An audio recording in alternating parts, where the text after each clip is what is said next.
Hello and welcome to episode 7 of WCWWECW, where I am watching every single pay-per-view on the WWE network from WCW, WWE, ECW, NXT and NXT UK.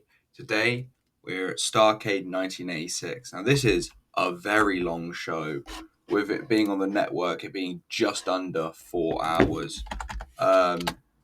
The tagline is Night of the Skywalkers, nothing to do with Star Wars, but it's all to do with the fact there is a scaffold match. Well, it's called a Skywalkers match. I'm pretty sure it's just a scaffold match between the Road Warriors and the Midnight Express. The show's got 12 matches, lots of different stipulations. There's obviously tag singles, there's a strap match, a heavy hair match, first blood match, steel cage match, which is a tag match. There's a street fight. There's obviously the aforementioned scaffold match. Show's long. Got some great wrestlers on it. It's got who's on it? It's good.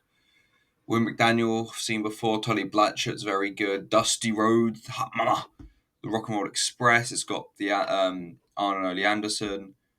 It's got Ivan Koloff. It's got who else?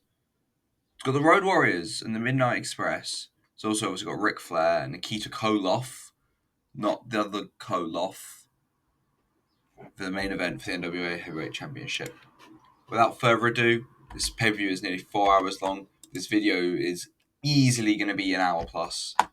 Let's get into it. The show starts with like a minute of this generic song. It's probably an overdub because of copyright, and then just showing off the scaffolding.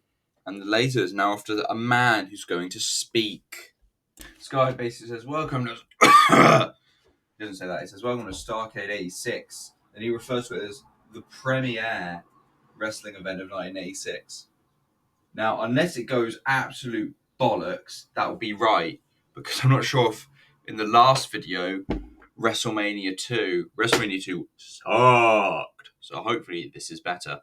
I know they're doing a sing-song of the cloth. And it's just the national anthem. Mania 2 did it better because they had someone sing it. This was based orchestral because there wasn't anyone in the crowd singing. Back to the man, who I don't think he said his name. If he has, I wasn't listening. He's like, oh, now we're off to see Tony Schiavone in the other arena. They're still doing the double arena shows. I don't get why it's a shit idea if it's the same night. Granted, if they do a 2-night event, we'll do one night in, I don't know, Texas, one night in California. But it's just, same night, just down the road from each other as well. It's fucking silly bollocks. Let's see what Tony's got to say.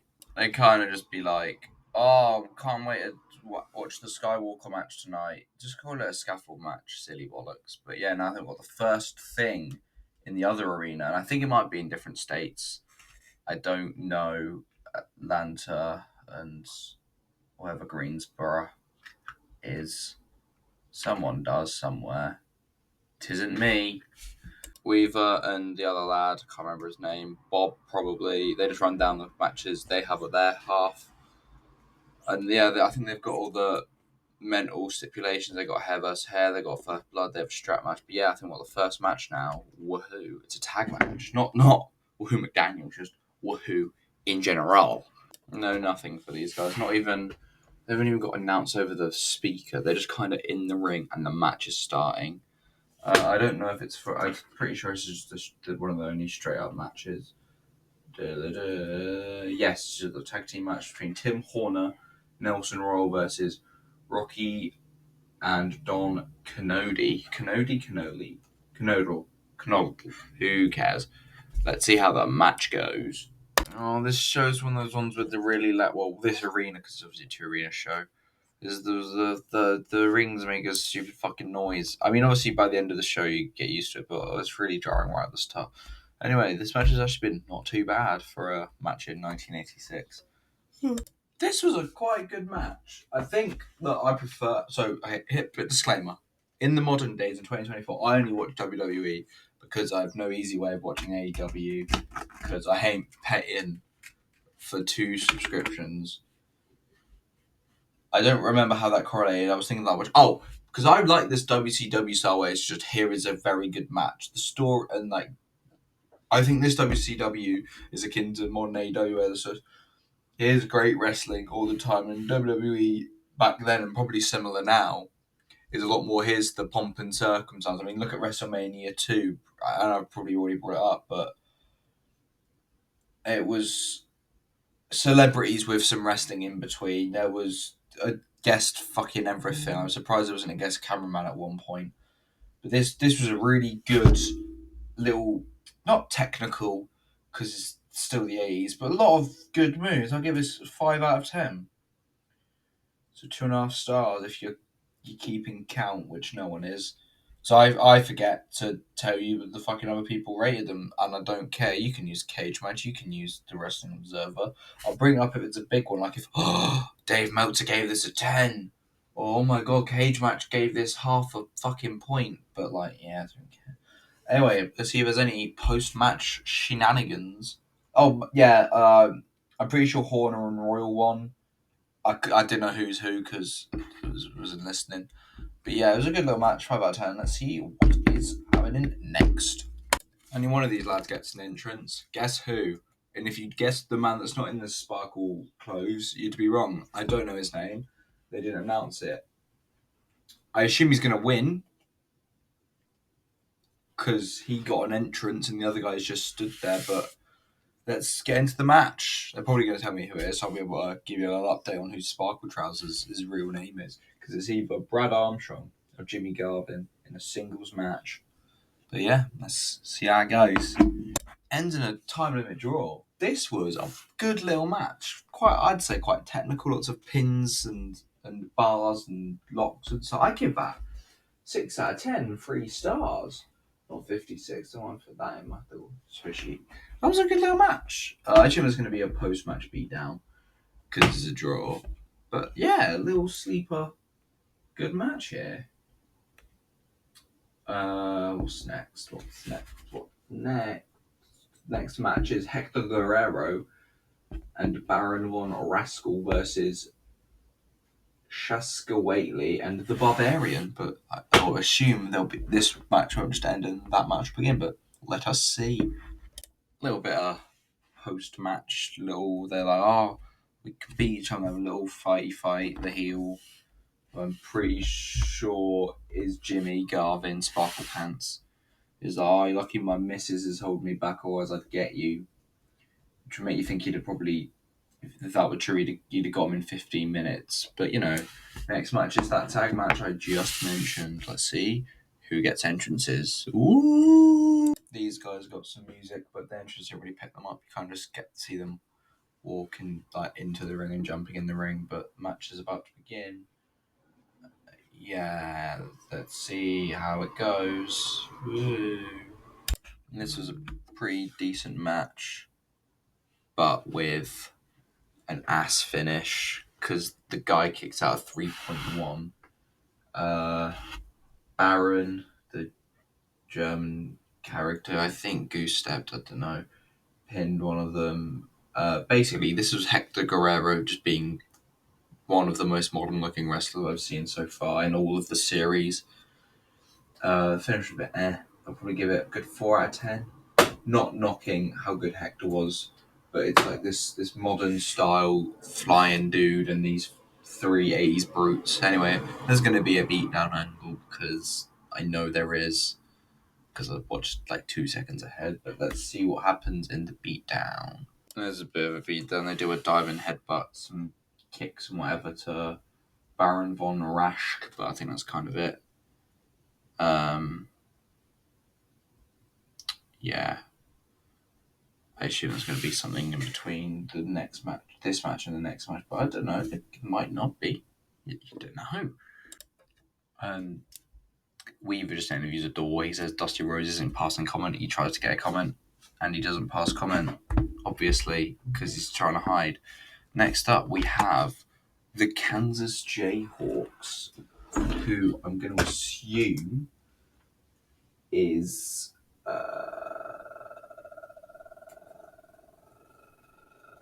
Bobby Jaggers and Dutch Mantel versus Khrushchev and Ivan Koloff for the NWA United States Tag Team Championship. Let's probably see someone sing the Russian national anthem. So I get my match stuff types and whatnot from Wikipedia, and Wikipedia doesn't say that this is a no disqualification match, so that's fun. I get an extra no DQ match. Woo! Yeah. So it's no entrances, and I don't think there's gonna be a Russian sing song either. And they're probably gonna do no DQ on, because I doubt they're gonna do, because it was. I guess there's still tags, but is it? Because is it not just a tornado match then? I don't know. Anyway, let's get into the match for the NWA United States Tag Team Championships. Good little match here. Good use of a chain and an actual fucking whip in the no disqualification rule. Referees in no DQ matches here are still weird because they're kind of ushering them out the ring. But, like, there's no DQ, so probably give it a good 4 out of 10, 2 stars. Might be a post-match thing because the Russians won. It's so weird seeing Cold War relations play out on your wrestling show.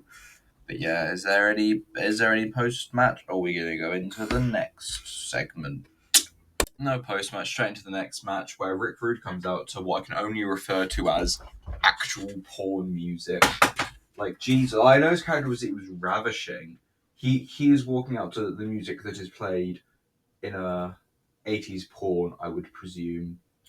And I think Woohoo McDaniel is about to join the fray with his own little sing-song. Let's see what happens. Woohoo comes out to generic rock music, but he's carrying the strap that the match is based around.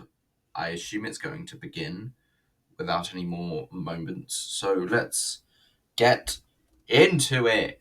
No, it's not a fucking just whip strap match. It's a fucking red light, green light, touch the fucking post one. This one's shit. Fuck. Oh, this silly match.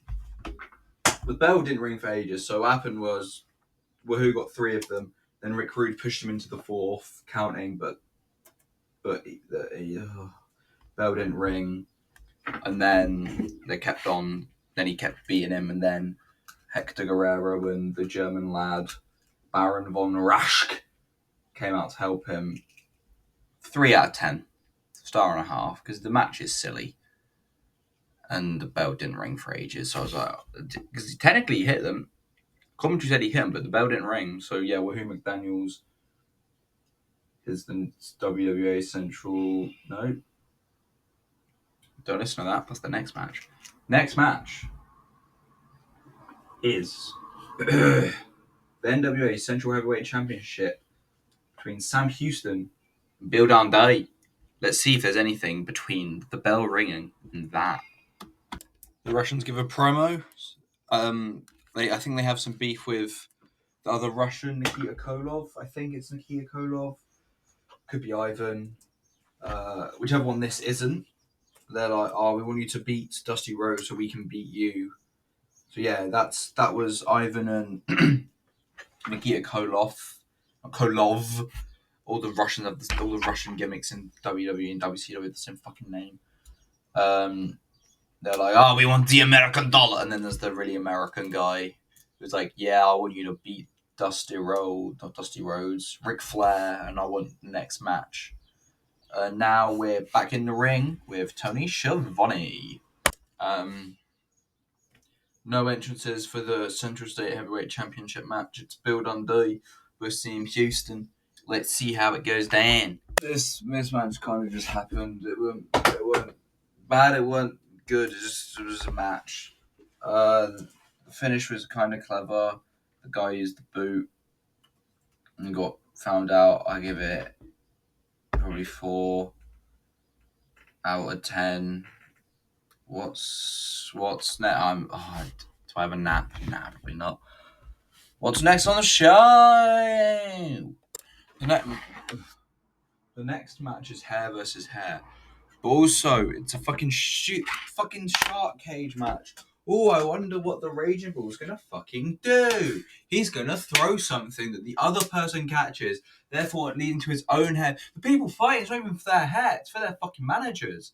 The Raging Bulls, I'm calling the finish now. The Raging Bull throws something down, and the opponent is going to use it, therefore the Raging Bull's going to get his hair shaved. I put my fucking money on it, and if I'm right, hit that like button and subscribe. Fucking bollocks! Ah! I think I got it wrong a bit just then. The Raging Bull's the one in the cage. His hair's not on the line. It's Paul Jones and Big Mama. But Paul Jones fighting Jimmy Valiant. Fucking Raging Bull refuses to get in the cage. The match is 4 minutes, by the way. This isn't like a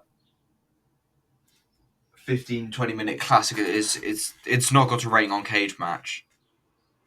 They fought him into the cage and now he's in the box, and mercifully I think the match is about to start, and it's probably going to be quite bad. I don't actually Jimmy Valiant has been in many matches I've watched, and I don't recall liking many of his matches, but let's see what occurs. So this was a completely...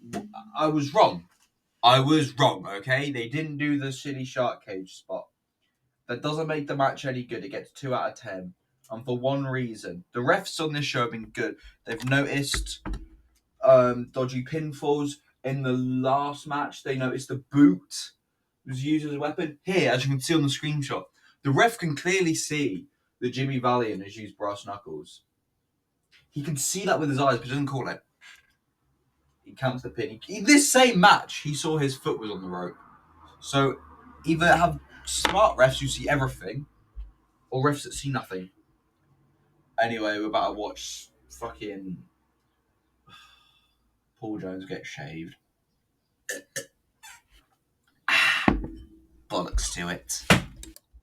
Stupid fucking decision to do it directly in the ring. There's not going to be hair in the ring for the rest of the show. Also, I unless he got it in the match, Jimmy Valiant's randomly got like lines of blood in his arm. I don't think he fucked up the hair cutting, so I don't know where that's come from. Maybe he did. I don't know. But it's pretty good. I think Raging Bull is about to come out of the cage. There's going to be a beat up. Ooh. Raging Bull comes out, beats Jimmy Valiant, and Rick Rude comes out and beats him up as well. Then they do this. I like this move. They call it a power driver. Wrong. It's like... I don't know what I'd call it, but it's not a fucking power driver. They like lift him up, fuck a DDT, and then into the chair. And then they would kind of run off because the faces come out, and then Jimmy Valiant really fucking sells it. Like, it takes like 2 minutes to get out of the ring. And yeah, on to the next segmento. A little promo here for a match I don't get to watch because it wasn't on fucking pay-per-view. I mean, I could go out to watch it, but I'm not going to. There's going to be one on pay-per-view eventually. He just talks about the Stampede match. Anyway, back to the Starrcade 86. What's the next part of Starrcade 86? This lad just kind of talks about previous little tag team tournaments for Jim Crockett Senior anniversary stuff. Like, I don't know really. Yeah. It's just past tag tournament and they talk about it for like 4 or 5 minutes. Anyway, I think we've got a match coming up now, fingers crossed, because that's 2 quite long talky segments that aren't promos or matches or building into stuff. She's like, here's a thing that will happen not on pay-per-view. Here's a thing that has happened. Bollocks that. Anyway, what's next? New match. Fucking finally a Louisville street fight because, you know, saying location street fight changes everything. Back with that generic music. This could either be... This is probably Ron Garvin, because I assume this isn't Big Bubba Rogers. This is a Louisville street fight. And let's see if the other guy gets it, or if he's already in the ring. It's Corny. Corny. He's out here. He's going to do a speak. Let's see what he says. Also, different generic song, but you know, yeah, corn time. Man like Jim just introduces the lad. Match is a Louisville street fight. Let's see how Louisville and street fight it is. This was a fine little street fight. I had a weird thing that might be just of the time, where it was also kind of last man standing rules, but there had to be a winner. So it got to a point where they're both down, and they need whoever gets up first wins. Effectively, I give it 5 out of 10. I think I must have missed something that fucking they saw on Cage Match or fucking Meltzer saw. Because Meltzer gave this 3 3/4 of a star, or 7.5 in my ratings, and they nearly gave it 6 on Cage Match. I thought it was decent. It wasn't that good. Anyway, there'll probably be some post match. Anyway, the match is decent. There were coins. There was some string, cornet. Hit a man with his golden racket and cheated to win. Because even though it's a street fight, I don't know. There was also count outs. So maybe the Louisville street fight itself has whack ass rules, not just a street fight. If you're from Louisville, comment below. When someone fights outside, is there a 10 count? What's next?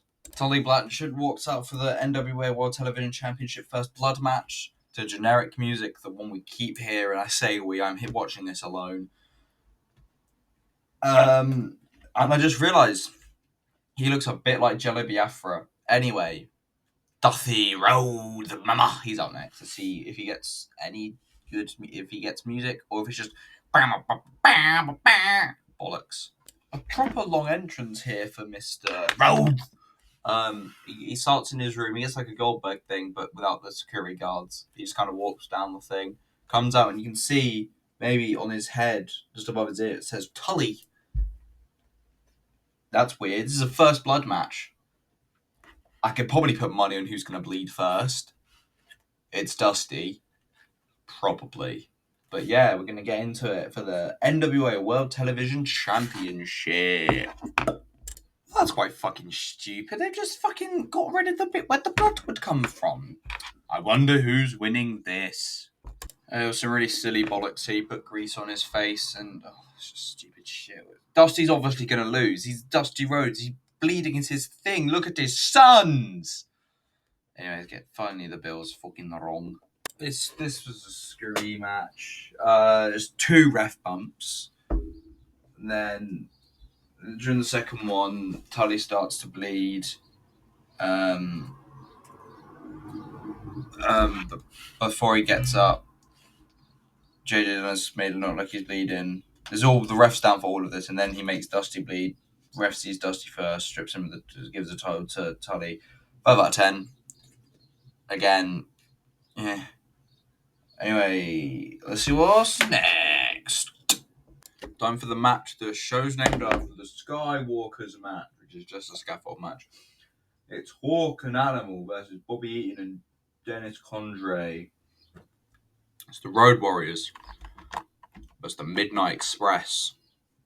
Midnight Express come out with Corny. Just some generic techno. Now let's see what Hawk and Animal come out to. I'll press the wrong button. They have a cool entrance here. The not Demolition, the Road Warriors.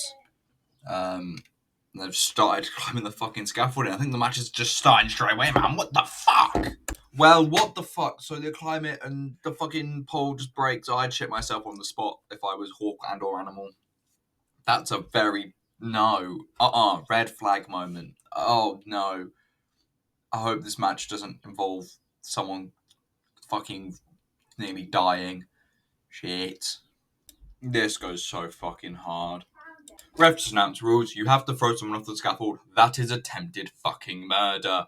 The match will probably be very good, but probably not worth the death of a wrestler. Match is taking a while to start because the Midnight Express don't like being up there, and I'm not sure if you can tell in the photo, but I think Hawk is shaking the scaffolding and another rod's fallen. Absolutely fuck off. This isn't safe. Oh dear. Hopefully it starts soon. Otherwise we're just going to be prolonging a murder. Jesus. I don't like this. It's so high up and it's such a rickety structure. They've the fucking not rockers, what are they? The Midnight Express. They threw powder in the Animal and Hawk faces. to blind them, because that's a good idea. Hawk nearly fucking fell, and now the fucking scaffolding's still breaking up. Oh, I'm not enjoying this. This is stressing me the fuck out. It's too high up for a silly little botch. Jesus. This isn't worth it. It's not fucking real. This match is scary as fuck, but oh my god, it just goes hard. Look at this. Look at this. Look at this. Jesus. Hawk and Animal win.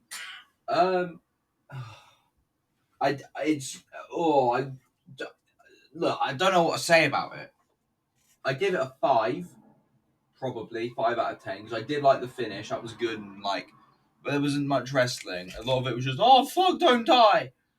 I had 5, but it was a bit post match, and what happens is Ellering has got Cornette's racket, and now Hawk's seen Cornette, and let's see what happens after Hawk sees Cornette. Oh no, we're gonna watch an attempted murder. Cornette doesn't need to take this bump. He's a manager.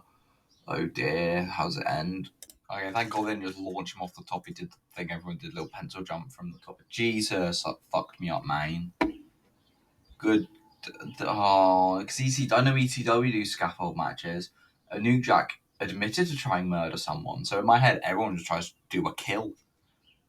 Jesus Christ, I think there would be an interview in the next match, but we now get an advert for the previous Great American Bashes. Again, not a pay-per-view yet. First pay-per-view in 80A, I think, Wiki says. That's pointless. And then randomly we get an intermission, which is just the credits. That was a really good fucking 3.5, no, more than that, maybe 5-10 minutes. No, probably not 10. Not wrestling though, is it? Twats. Anyway, we've got a fucking cage match, I believe. Steel cage tag match between Rock and Roll Express, not the Midnight Express, not the Rockers, and then versus the Andersons, the NWA World Tag Team Championships. Let's see who gets entrances. The Andersons come out to nondescript fucking generic music. The Rock and Roll Express come out to nondescript generic music. Now they're in a cage, they're in a scrap. Rock and Roll Express won after what was effectively a squash match, because they were just absolutely decimating one of the Andersons, absolutely decimating one of them, and then they got a good little crossbody pin thing. 7 out of 10. It was very good. I like a cage match. There was a spine buster in here, which, I love a spine buster. There's one match left. It goes 20 minutes, and there is still just under 40 minutes of the card left. Great. That was a good match. A little bit of punchy afterwards, because the Andersons think they got screwed, man. They didn't. But yeah, let's into the next segment. If I've said it once, I've said it 1,000 times. Ric Flair is the definition of aura. It's perfect. It's one of the most perfect wrestling entrances, themes, gimmicks, all of it just stood there in his fucking row with fucking banger. He's in the ring. Let's see what happens next. I assume the next guy comes out. I'd be surprised if anything else happened. There's just a fucking 4-minute long Magnum TA vignette. I checked the wiki. He was meant to fight Flair, but had a horrible car accident. Actually, had to stop wrestling. He was paralyzed. If he's not in the match, don't have the vignette. That's just 3 minutes of him looking like he's going to shag his mum. I think it's his mum. I'm pretty sure it's his mum, because his feud with Tully Blanchard was around his mum, I think. Maybe. That's what they said at Wrestle Talk. I don't get that. I was meant to get hyped and pumped for Flair to beat up a Russian man who's probably born in fucking California. But this is Magnum TA Softcore intro. Okay, I assume Nikolai's off in next. The fuck? So, I can't remember if it's Nikita or Nikolai. Nikita Koloff, not Kolov. Koloff is now out. Okay, tell you the Magnum TA thing's really thrown me off. But yeah, he's out here now. Can have a good old World Heavyweight Championship scrap. Introduction of the Big Golden Hot Take. It's the best belt. It's the best belt ever. It's better than the Big Eagle. It's better than the Winged Eagle. Big Gold's better, baby. Well, that was a bit of a disappointing end. The match was really good. 7 out of 10. But the fucking Nikita kept pushing the ref like 4 times. There were like 2 refs out here all get taking bumps. So he fucking called the DQ. 7 out of 10, main event of the show. Ends in a screwy finish. I guess keeps them both strong. But when you do one pay-per-view a year, not overly important. Anyway, there's still 7 minutes left of the card. I'll be back segment by segment, as per, with shit that they've done. That's what we do here on the Keith Spoon YouTube channel. So that was actually a pretty good post-match angle. All the faces come out of the locker room and it's like a big pull-away brawl. I don't know if they fight next Starrcade, but I assume the match after this was probably very good because this match was pretty good. And that was a lot of heat. But yeah, and I think we're going off the commentary team to have a rundown of the show, then a highlight package, and then we're done. But I could be wrong, could get some interviews. We'll find out. So yeah, Tony and the other commentator run down the show saying how all the matches were good. And that ends Starrcade 1986. Overall, pretty good show, you know? Where are we? There we are.